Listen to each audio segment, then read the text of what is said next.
Your journey into the world of great stories begins now. Welcome to the English Audiobook Library. Hello, everyone, and welcome back to the English Audiobook Library.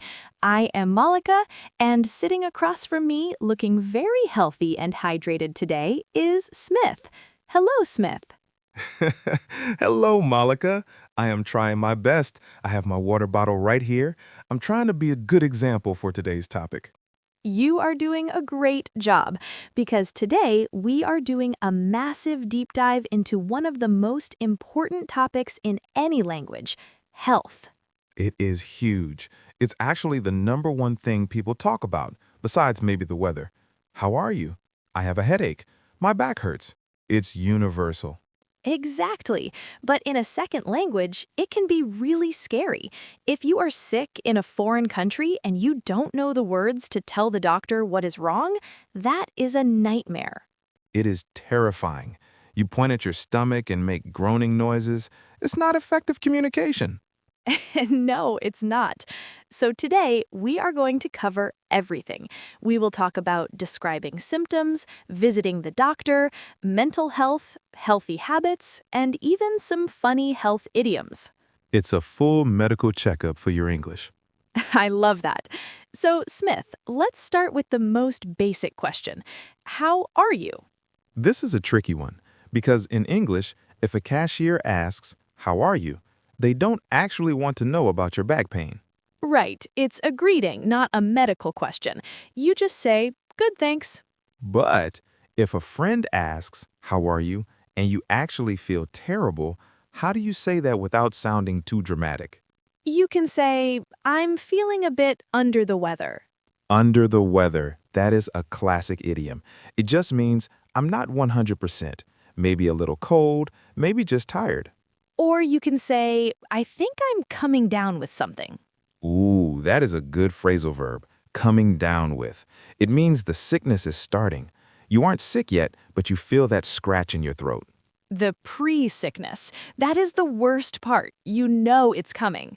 Exactly. Now, let's get specific. Let's talk about pain, because pain is a general word, but in English, we have so many adjectives for it. Yes, if you go to a doctor, they will ask, "What kind of pain is it?" So let's role play a bit. What if I have a headache that goes boom, boom, boom? That is a throbbing pain, like a drum. Throbbing. Okay. What if I have a pain that feels like a knife? That is a sharp pain, or a stabbing pain. And what if it's not strong, but it's just there? It's annoying, it's low level, and it never goes away. That is a dull pain, or an ache, like a toothache or a stomach ache. Ache is a great word. It's usually for things that last a long time. You wouldn't say, "I have a stabbing ache." You would say, "I have a dull ache." And then there is sore. I am sore. Sore is usually for muscles or skin. If you went to the gym yesterday, you aren't in pain, you are sore. Or if you have a sore throat. Don't say painful throat. It sounds weird. Say sore throat. Exactly. Collocations are key here. Certain words just stick together. Smith, let's talk about the common cold versus the flu. People mix these up constantly. They do. A cold is mild. You have a runny nose, it's leaking. You have a stuffy nose, you can't breathe. You might sneeze or cough.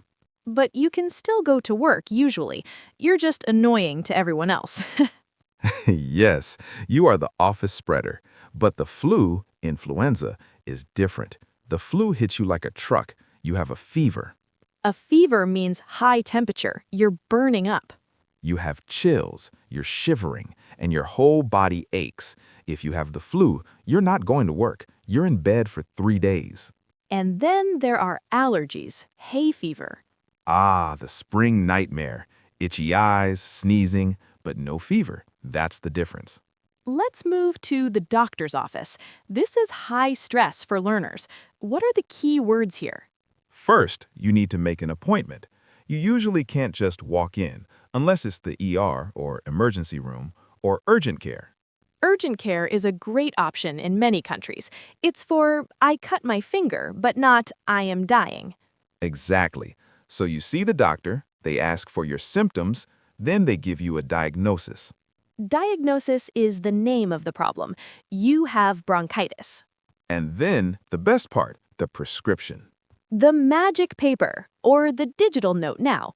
Yes, you take the prescription to the pharmacy, or chemist in the UK, to get your medication. Be careful with the word drug. In English, drug can mean medicine, but it often means illegal substances. So usually we say medicine or meds. I need to take my meds. That sounds very natural. Smith, what about specialists? A GP is the main doctor, but who else? If you have a skin problem, you see a dermatologist, If you have a heart problem? cardiologist, If you have a tooth problem, dentist. Don't go to a GP for a toothache. They would just look at you confused. and if you have a mental health issue, Psychologist or psychiatrist. that is a perfect transition. Let's talk about mental health. This vocabulary has exploded in the last few years. It's not taboo anymore. No, it's very common conversation now. People talk about anxiety and depression. Or burnout. That is a huge one in 2026. I'm burnt out. It means you have worked too hard for too long and your battery is at 0%. You aren't just tired, you're empty. What about stress? I'm stressed out. Stressed out is very common. We also say overwhelmed. That means you have too many things to do and your brain is freezing. And to fix it, people talk about self-care. I need a mental health day. That is a valid excuse to call in sick now. I'm taking a mental health day. I love that. It acknowledges that the brain is an organ too. It can get sick just like a stomach. Exactly. Also, the word therapy. I'm going to therapy. It used to be a secret. Now people say it on first dates. My therapist said, It's a status symbol now. Look at me. I'm working on myself.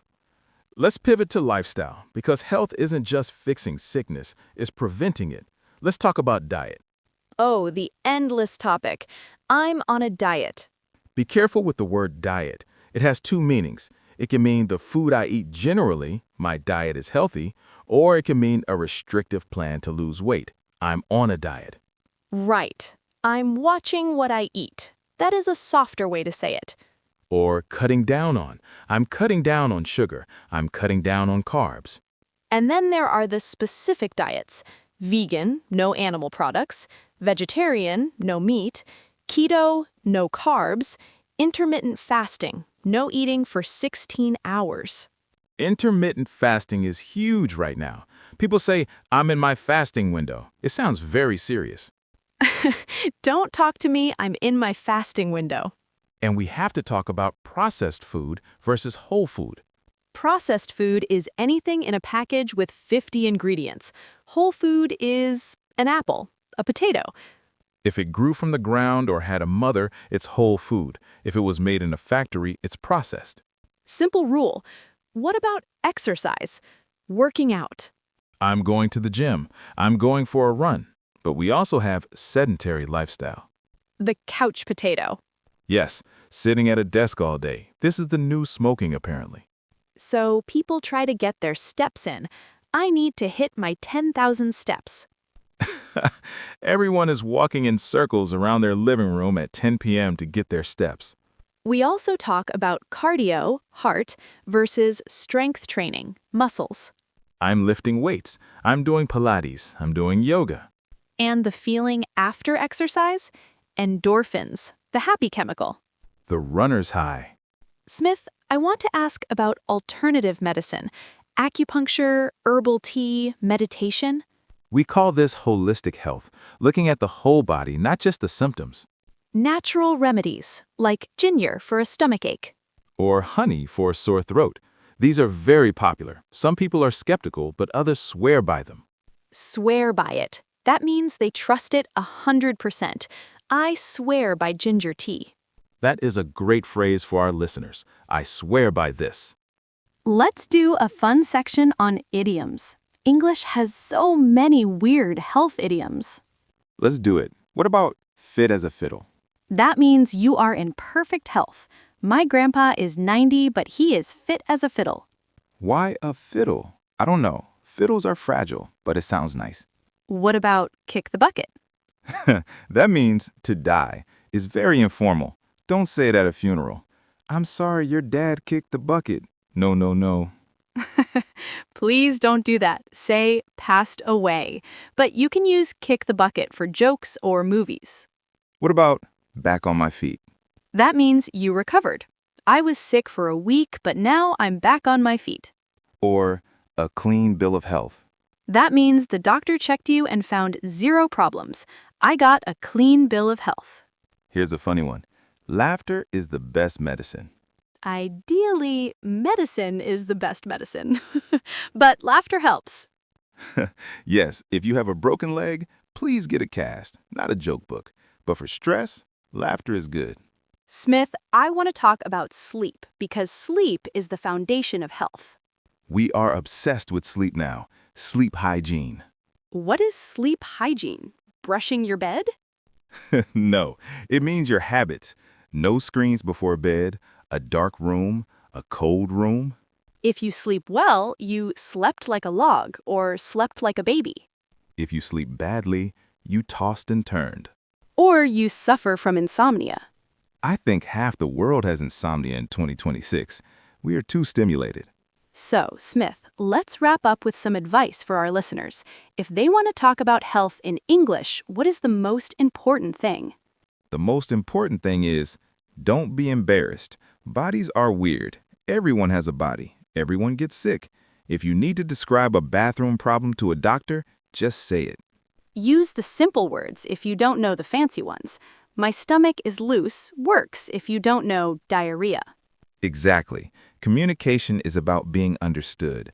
The doctor has heard everything. They won't judge you. And also practice the emergency phrases.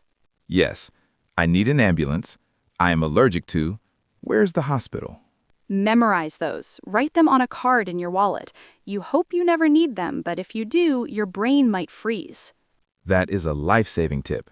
Smith, this has been a very healthy conversation. I feel better already. Me too. My endorphins are flowing. Thank you for joining us on this deep dive. We hope you learned the vocabulary to take care of yourself in English. Remember, health is wealth. It's the ultimate high-income skill. Oh, nice callback to the last episode. I try. Subscribe to the English Audiobook Library for more episodes that keep your English fit as a fiddle. See you next time, everyone. Stay healthy. Bye!